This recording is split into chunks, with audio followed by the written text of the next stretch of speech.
10 টাকা পিস। 10 টাকা পিস। খেতে কেমন হয়? খেতে দারুণ। দারুণ। হ্যাঁ, এটা শীতের খাবার নাকি? শীতের খাবার এটা।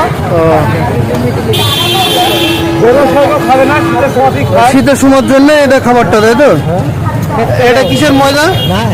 এটা সিদ্ধ চালের ময়দা। সিদ্ধ চাল, তাই তো?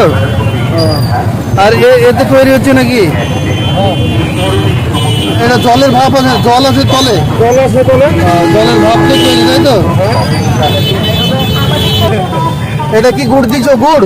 হ্যাঁ, এটা ভিড়ি, খাজুরি গুড়ের ভিড়ি। ও, খেজুরের গুড়ের ভিড়ি।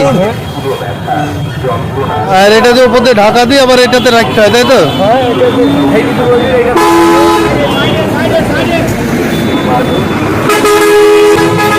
দেখো, এটা 80 টাকা সিধা।